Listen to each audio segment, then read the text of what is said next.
Je vous apporte le salut fraternel des organismes sociaux de la Somme et du groupe Jeunes de la Somme.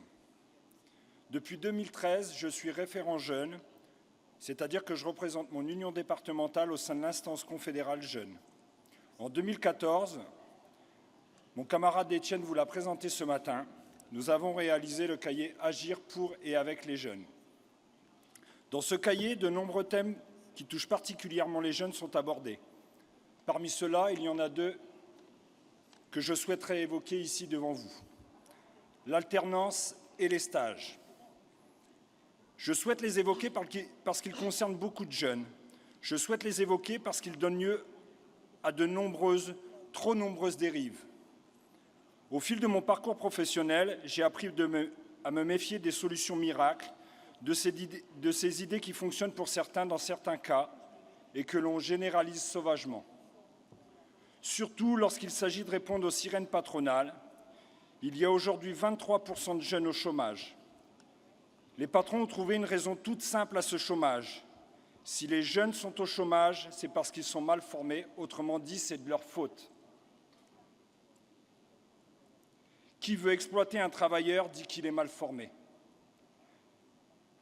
Bien entendu, les employeurs ont publicité ces dispositifs qui les intéressaient même beaucoup, puisque certains sont allés jusqu'à faire travailler 11 000 stagiaires, 21% de leur effectif dans l'entreprise. 500 € par mois. 500 € par mois pour un travailleur motivé et docile parce que jeune et inexpérimenté. Mes camarades, je ne fais pas de généralité, mais de nombreux employeurs voient dans ces jeunes en formation une main-d'œuvre bon marché. Cela s'appelle du dumping social. Et les jeunes y vont volontiers parce qu'on leur rabâche qu'il n'y a point de salut hors de l'entreprise. Qu'avec un jeune sur 4 au chômage, si on veut s'en sortir, il faut faire un stage, il faut faire de l'alternance. Bah oui, c'est ce que veulent les patrons. Il faut serrer les dents jusqu'au CDI. À ce moment-là, on pourra ouvrir sa gueule. Mais avant le CDI, attention, il ne faut pas faire de vagues. De toute façon, si tu n'es pas content, il y en a 10 qui attendent derrière. Voilà mes camarades, aujourd'hui, beaucoup de jeunes se font exploiter avant même d'être diplômés. De plus en plus, on en fait des produits bien conditionnés, au prix bradé, sur ce qui humainement appelé le marché de l'emploi, qui rentre bien dans les cases et que l'on jettera une fois usé, une fois obsolète, car plus adapté aux nouvelles méthodes de travail. C'est ce qui se passe aujourd'hui pour les seniors et c'est ce qui se passera de plus en plus tôt puisque les employeurs refusent de former les jeunes. Mes camarades, le danger à vouloir trop généraliser l'alternance et les stages, c'est de spécialiser les jeunes travailleurs aux seules techniques utilisées dans l'entreprise. Cela signifie une adaptation plus difficile à un nouveau contexte de travail, que ce soit dans le temps ou dans une autre entreprise. Au-delà de la dérive actuelle, n'oublions pas, mes camarades, que pour faire de l'alternance ou un stage, il faut avoir un réseau souvent familial.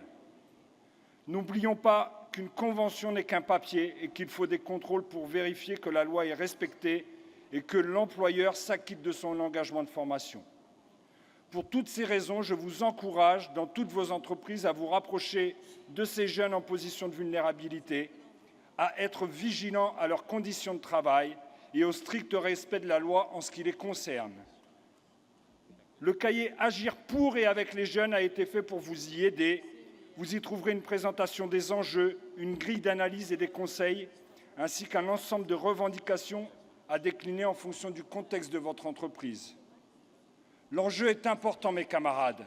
Les jeunes doivent savoir qu'il existe dans le monde du travail une organisation solidaire capable de les protéger, que cette organisation est syndicale et que ce syndicat s'appelle Force ouvrière.